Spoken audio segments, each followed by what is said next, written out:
All right, so today, Paige, I have an article that we are going to go ahead and read. But today, we're really going to focus on finding strategies to use while we're reading to help us with comprehension and just understanding the text a little bit clearer. So, we're going to talk about your metacognition. We're going to talk about how you are thinking while you're reading. So really there's three main things that I want you to focus on today while you're reading this. You can reread the text to help you get a better understanding and think clearer about what you just read. You can summarize, so you can read a paragraph and then kind of verbally summarize what you just read to me. And another strategy that you could use is making predictions about, based on what you read, what you think is going to happen next in the text. So today your Newsella article is called "Families Get a Lesson in Camping as Fewer Spend the Nights in the Parks." So you can go ahead and start reading this. It's about a Kansas City family, the Minters, and kind of their what they've done with camping. All right, so as you read this, I want you to stop 2 times, and I want you to do one of the 3 things that I've asked. Either summarize what you just read, reread the text, or make a prediction.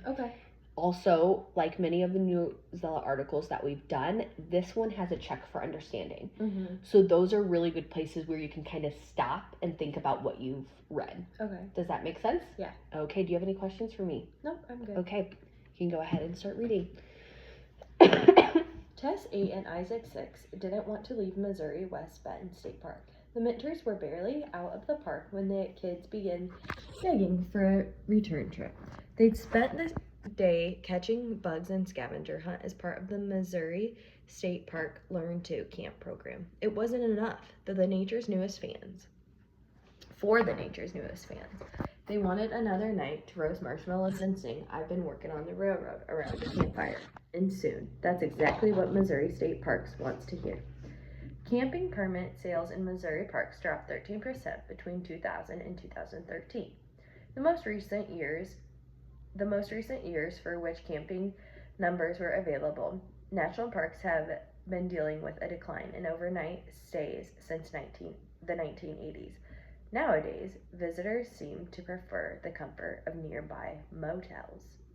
Okay, so now that we're at this first check for understanding, I want you to first read this and then do one of those 3 things. You can summarize what you read, reread it, or you can make a prediction of what comes next. Okay. What activity did Tessa and Isaac enjoy the most during their visit to Weston Bend State Park? Hiking on trails, swimming in the lake, catching bugs and going on a scavenger hunt, or fishing in the river. All right, so what are you going to do here? I think I'm going to go up and reread to find the correct answer. Turn the camera. So go ahead and you can reread that. You can either do that out loud or just in your head, whatever you prefer. So this paragraph says they'd spent the day catching bugs and on scavenger hunts as part of the Missouri State Parks Learn to Camp program. It wasn't enough, though, for the nature's newest fans. They wanted another night to roast marshmallows and sing "We've Been Working on the Railroads" around a campfire. And soon...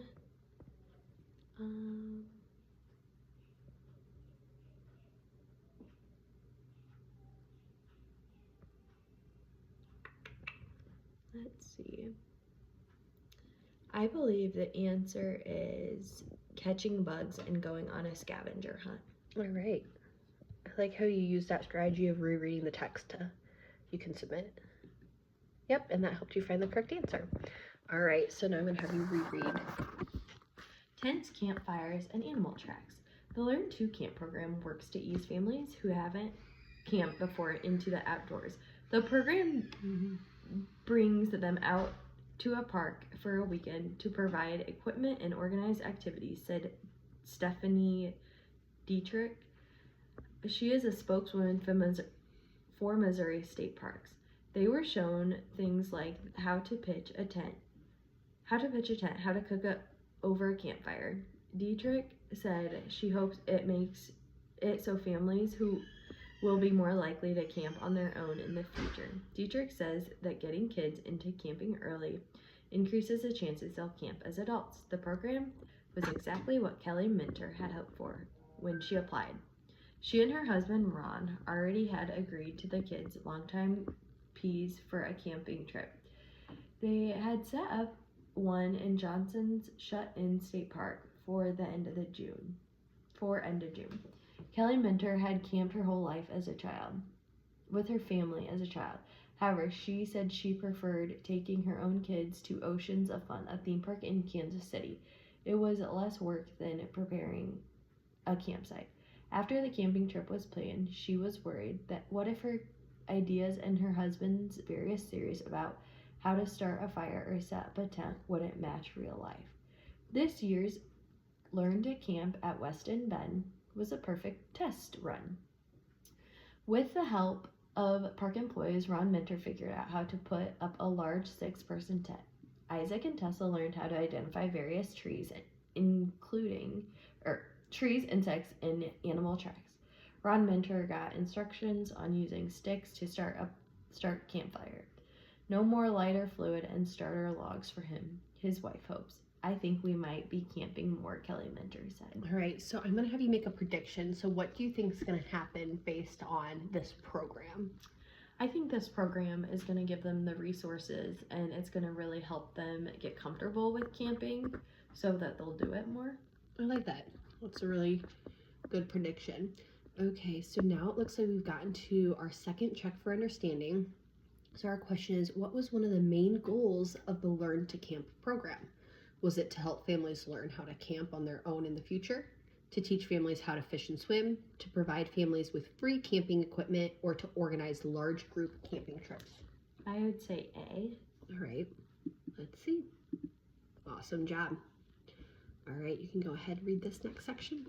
Drop-in overnight camping trips. According to the Outdoor Foundation, most recent American campers report 40.1 million Americans were camping in 2013, a drop of about 424,000 from 2012, and a decline of 6.1 million from 2009. National parks hosted nearly 11.9 million overnight visits in 1981.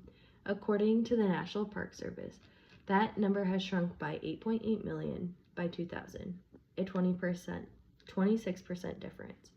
National Park Service spokesman Jeffrey Olson said the way Americans experience park changed in the last 30 years. Attendance numbers reached an all-time high last year, but people are still not spending the night as often. Visitors now have more overnight options, including staying in nearby towns.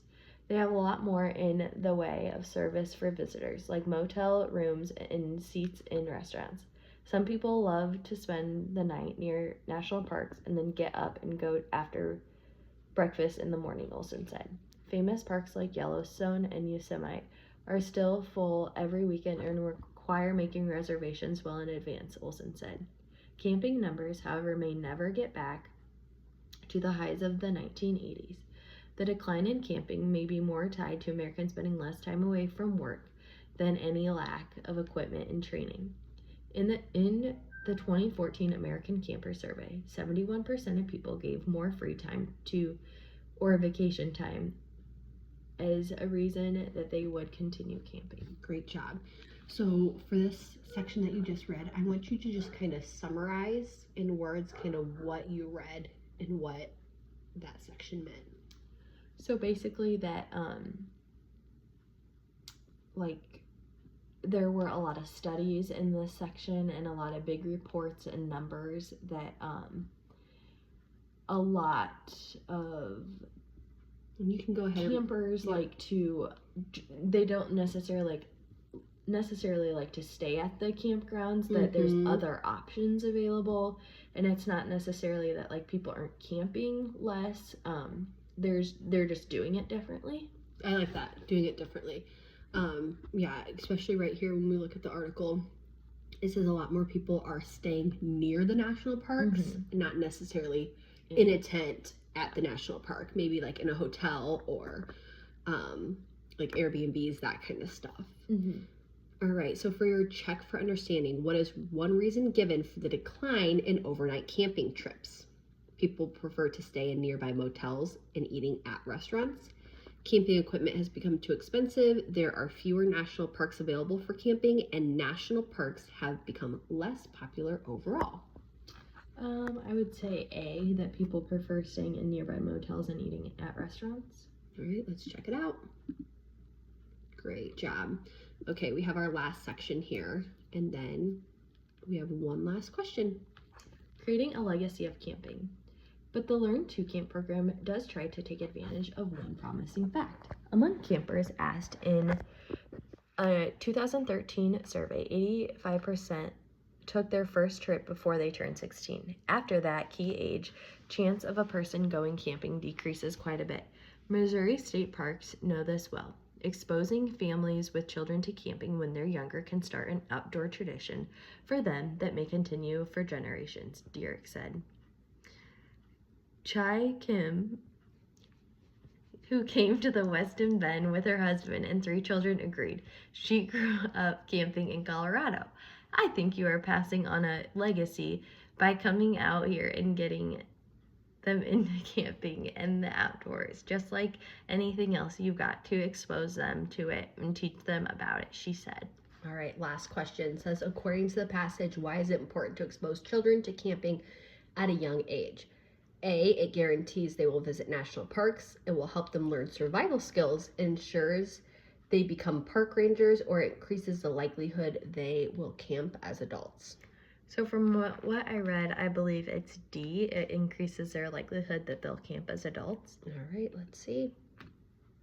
Awesome job, Paige. You did a really nice job today using those skills and really thinking about what you were reading to help you dive in through this article and answer those comprehension questions. So great work.